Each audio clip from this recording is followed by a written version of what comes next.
Hi, and welcome to a short introduction to C and software tools class. This is a short recording that I try to make for just the distance section at the start of each semester.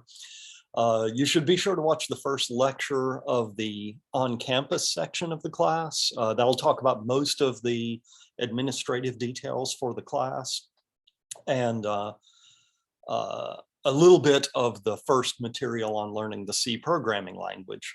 But this is a short video that I make that kind of goes along with that and talks about just the things that'll be different for the distance section. I'm recording this in spring of 2022, so hopefully that's the semester you're taking the class. I'm David Sturgill. I'm teaching the distance section and also teaching one of the on-campus sections of this class. We've got two on-campus sections. Together, they're a little more than 250 students, and we've got a smaller distance section.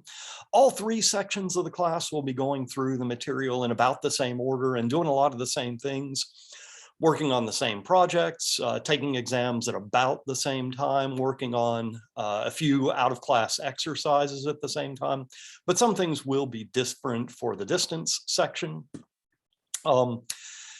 Like I mentioned, I'm David Sturgill. I'm teaching the section 2 of the on-campus version of the class, and I'm also teaching the distance section. That's section 601. I've listed my email there and my office hours. These are hopefully sometimes it'll work well. The Wednesday time in particular, all of our projects I think are due on Wednesday evening. So that late Wednesday office hour could be really helpful if you're having trouble with the class. I've also got a Monday office hour.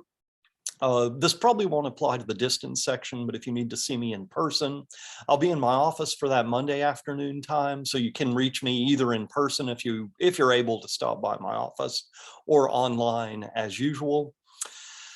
I've also I started doing this a few years ago. I've got a special office hour once per week that's just for the distance students. I try not to advertise this to the other sections of the class, so I'll be available just for the people in the 601 section. I've got that on Monday evenings from 9 until 10.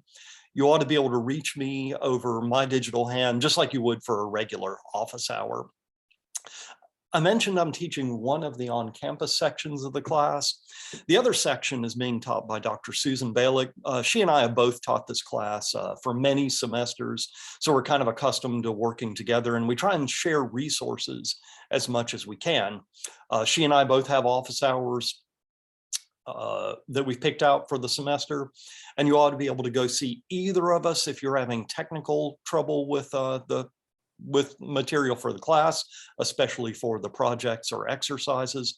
We've also got 5 TAs that are helping out with the class. I listed them there at the bottom of the page. We're going to ask each of them to have 3 office hours a week.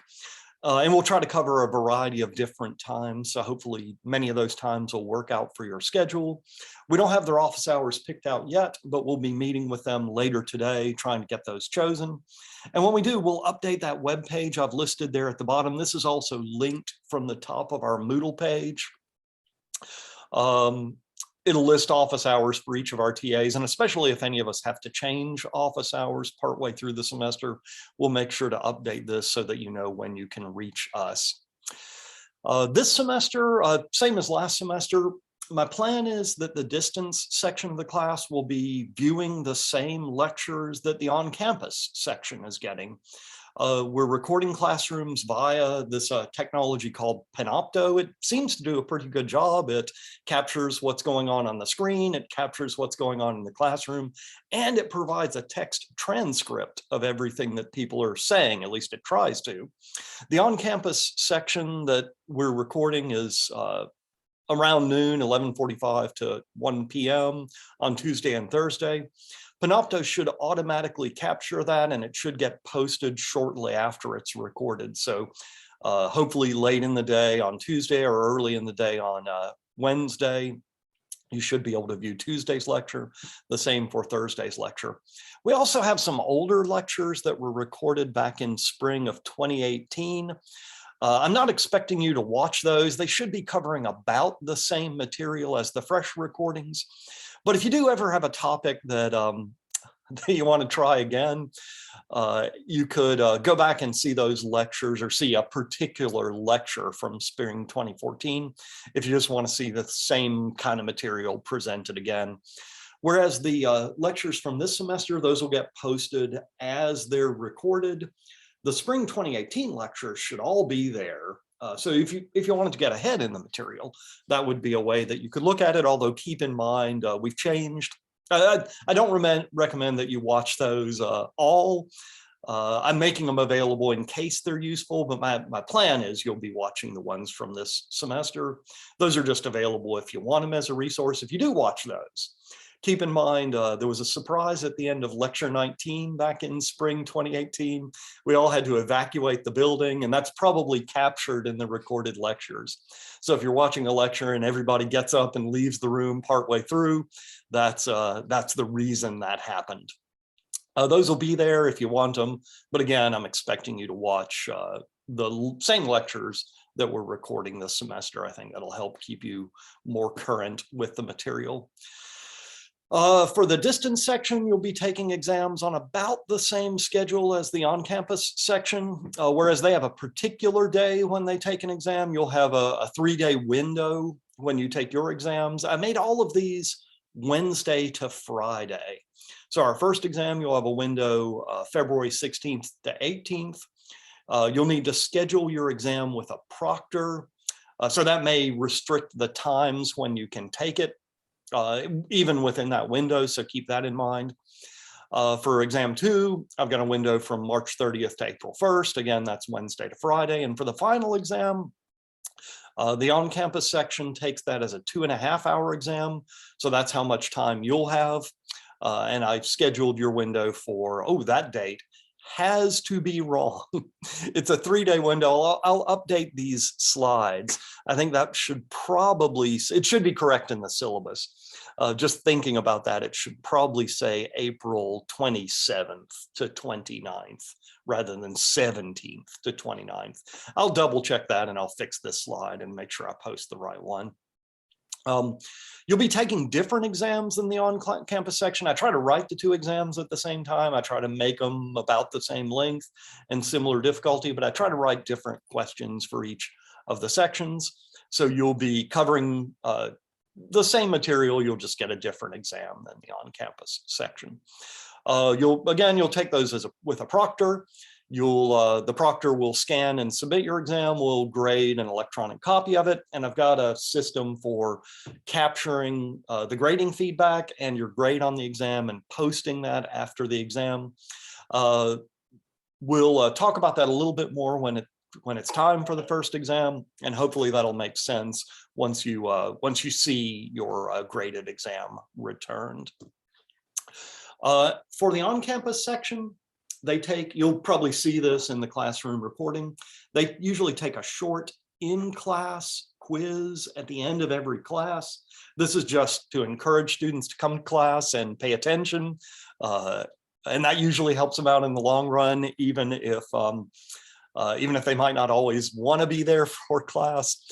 Of course, for the distance section, we can't do that exactly the same. For the distance section, I've got an online quiz for about every lecture. I usually activate that at the start of each week, and my plan is after you've viewed the lecture for one of the days, there's a quiz that goes along with that day of material, and you'll take that quiz. My plan is you'll watch the lecture and you'll try to understand everything, and then you'll take the quiz, closed book, to see how much you remember and understood of the recorded lecture. Because the quizzes are online, your quizzes tend to be a little bit longer. You tend to get more questions than the on-campus section would, but they add up to the same weight in your final grade. I think it's a small percentage of your final grade reflecting your performance on the quizzes. You'll also have you'll have exercises that you complete for every lecture. These and the quizzes are both due on Friday evening at 11 o'clock. So we had everything due at that time, not because we want you to do it all at the last minute. That might be a lot of work to get done, but maybe it's easier to remember that everything, the quizzes and the exercises are all due on Friday evening, the week after that lecture.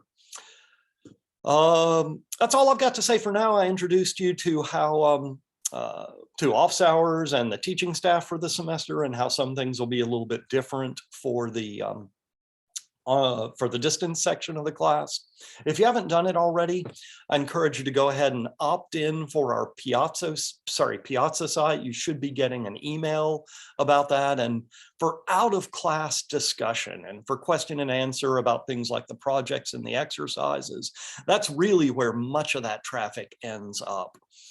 So go ahead and visit our Piazza site. If you haven't used Piazza before, hopefully it will be pretty quick to get used to get accustomed to how discussion goes there. Like I said, that's all I've got to say for now. I'll see you at least partly in lecture tomorrow on Tuesday. And feel free to visit me during office hours, even if you just want to say, hey, hope we're off to a good semester. Good luck. And like I said, I'll see you in class.